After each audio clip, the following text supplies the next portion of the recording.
شايفين القهوه نازله. كنت قاعده في الجاردينو فكان نفسي في قهوه بصراحه، وقلت لازم اوريكم المكنه بتاعتي بتاعت القهوه وانا بعمل القهوه في الجاردينو. يعني دي ممكن تاخدوها وانتوا رايحين الشغل، او انتوا مثلا في كانتيرا والبار بعيد عنكم. فدي مكنه القهوه الانجاز بصراحه. تعالوا اعرفكم عليها عشان هي بصراحه لازم ان انتوا كلكم تعرفوها يا جماعه. هي اختراع رهيب. اول حاجه هي بتستخدم 3 انواع من القهوه. ممكن تستخدموا اللي هي الكبسولات، اللي هي قصدي البودره العاديه، يعني تحط هنا معلقه بودره قهوه وبتقفلها وتحطها هنا وتقفل على المكنه كده وتستخدم القهوه عادي. طيب انا يا بطه مش عندي البودره، ممكن تستخدموا كمان دولشي جوستو اللي هي الكبسولات الكبيره دي. بصوا تحطوها هنا كده وتركبوها هنا.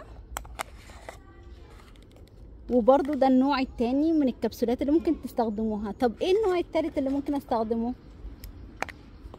ممكن كمان تستخدموا اللي هي النسلة، اللي هي الصغنطوطة، الكبسولات الصغيرة دي ليها كمان المكان المخصص فيها. شايفين هنا كده، وهنا بتحطوا فيها الكبسولة كده وتضغطوا عليها وتدخلوها هنا. تعالوا بقى نعمل مع بعض القهوة، بحيث ان انا عايزه اشرب قهوه دلوقتي وانا هنا في الجاردينو، مفيش اي مكان ان انا ممكن اشرب منه قهوه. استنوا. اول حاجه هتحطوا الميه هنا في المكان المخصص للميه. هي متقسمه يا اما 40 مللي يا اما 80 مللي. فانا عايزه اشرب شوت قهوه صغير. احط الميه بالمعيار اللي انا عايزاه، لان هي بتسخن ميه، ممكن ميه سخنه ميه ساقعه زي ما انتوا عايزين بالظبط. انا عايزه كميه ميه صغيره مش عايزه كتير، يعني عايزه وقفلت كده، شغلتها تكتين كده، شغلتها. هيسخن الميه لحد ما توصل هنا درجه حراره 90، وهيقوم منزل لي القهوه على طول من غير اي حاجه خالص. هو هنا المعيار شايفين هنا درجه الحراره بقت 24 شويه و26. هتفضل تعلى لحد ما توصل 90. اول ما هتوصل 90 هتنزل لي في الكوبايه اللي هي اصلا مخصصه ليها. يعني انت معاك الكوبايه ومعاك القهوه ومعاك مكنه القهوه. في العربيه ممكن تستخدمها، في الجاردينو ممكن تستخدميها، طالعين مثلا رايحين البحر ممكن تستخدموها. شايفين درجه الحراره دلوقتي بقت 35. في انواع منها بتكون درجه الحراره موجوده، اللي هو الرقم اللي بيكون مكتوب هنا اللي انا بوريه لكم ده بيكون مكتوب. في انواع تانية ممكن ما يكونش فيها اصلا درجة الحرارة مكتوبة، هي بتبقى من دقيقتين ل3 دقايق وهتنزل لك القهوة. هي بتسخن المية اللي موجودة جوه هنا اللي احنا حطيناها اصلا جا ساقعة، فهي هتسخنها. شايفين؟ عايزين تطلبوا بقى المكنة القهوة دي فانتوا ممكن تطلبوها مني، انا هجيبها لكم بس مش فيها التايمر هنا. هي مكنة قهوة نفسها بالظبط بس ما فيهاش التايمر، او هجيبها لكم التايمر كمان. اطلبوها مني لو عايزين. 3 انواع للقهوه، وهتجيب لك المكنه بسعرها رخيص جدا.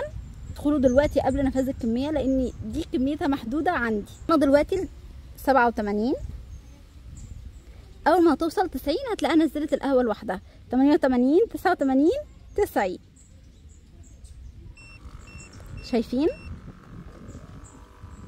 بصوا انا هفتحها لكم كده واوريكم. شايفين القهوه نازله؟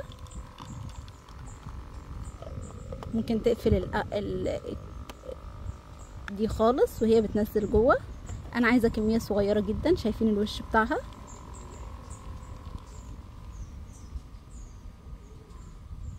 انا طلبت ان هي تنزل بس كميه صغيره اللي هم ال 40 مللي اللي انا حطيتهم. بصوا دي القهوه وده الوش بتاعها. طبعا عشان الفنجان كبير فهي انا عايزه اوريها لكم كويس. بصوا انتوا بتصرفوا اصلا على القهوه دي يورو و20 شنتزمة على كوبايه القهوه. تخيلوا بقى في اليوم لو انت هتشرب 3 4، تخيل في الشهر هتشرب كام واحده. فدي هتنفعك جدا لو انتوا في شغل في الجاردينو، خارجين بره، او حتى في البيت، او رايحين العمره. لو حد رايح العمره فالماكينه القهوه ديت هتكون البديل الامثل ليه، لان في السعوديه مش هتلاقوا كده. او حتى كمان نازلين مصر فتره قليله وعايزين تجيبوا ماكينه قهوه رخيصة وكمان كويسة، وتنفع ان انا عايزة اشرب قهوة واحدة كل يوم او 2 أو 3 ايا كان. فدي المكنة الصغيرة دي، ودي الملحقات بتاعتها. ما تنسوش تطلبوها مني انا كل يوم في ميلانو.